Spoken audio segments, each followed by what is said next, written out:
Y'all have Deshaun and nobody else does? Well, I tell you what, man, he's an awesome young man, awesome competitor.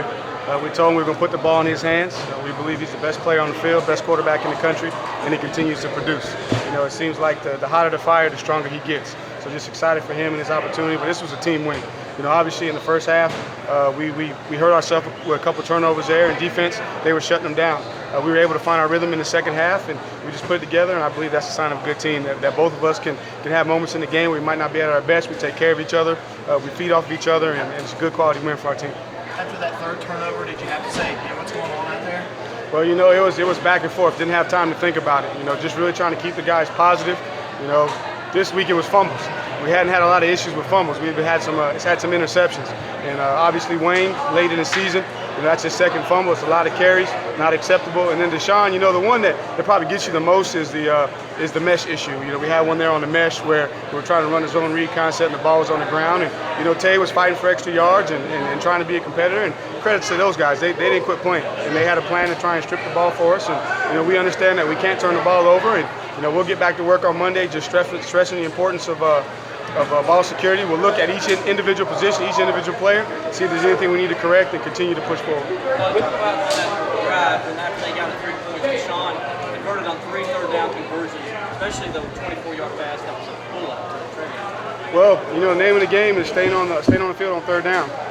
One of the things that we've had some issues with is third and long, and we were able to convert some here. I think we were maybe 9 of 13, 9 of 15, something in that range. And we understand that we got to convert. And we felt like we had a pretty decent beat on what they were going to do.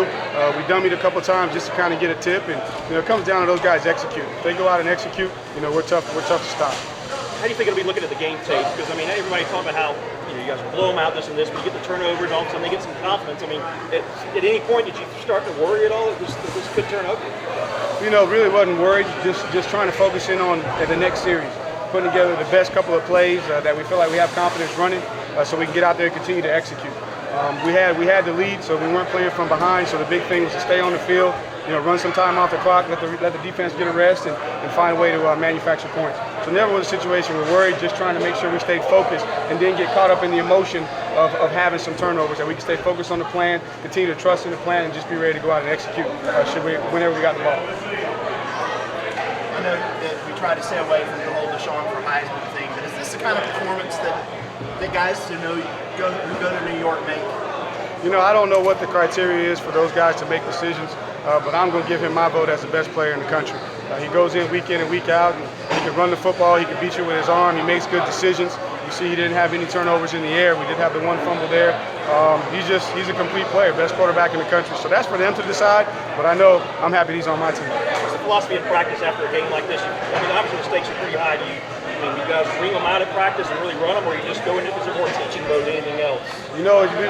We've been successful up to this point with our plan. So Monday is going to be Monday. So we'll get out there, and obviously there's no pads on Monday.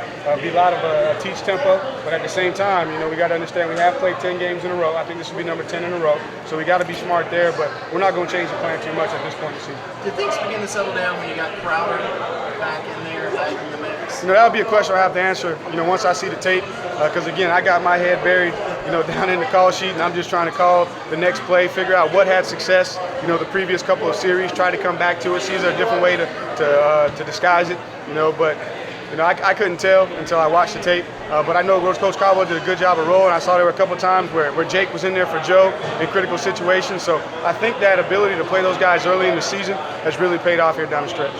Throw to Elliott on third down there. I'm guessing that was not the first option. He checked down to that. It was after they cut it to 2, and I think it was 3rd and 7, right. I want to say, in midfield.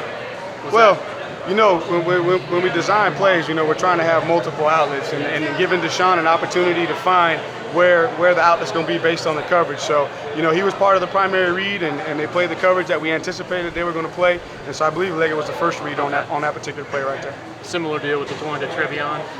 Similar will in the empty set to Trevion.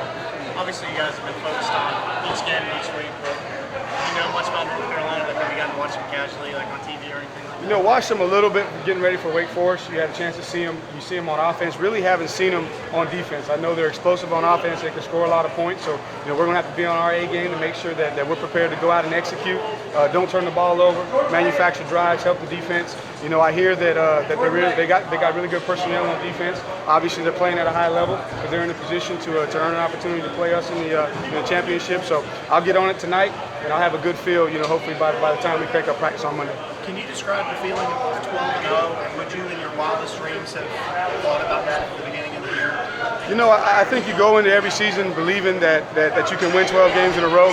The feeling really hasn't sunk in because I'll be honest with you, I spent a lot of time really getting myself prepared for this game because this one was very, very important. Obviously, it's the next game up on the schedule, but this one here is a little bit personal because I'm an in-state guy and, you know, got the rivalry in my family.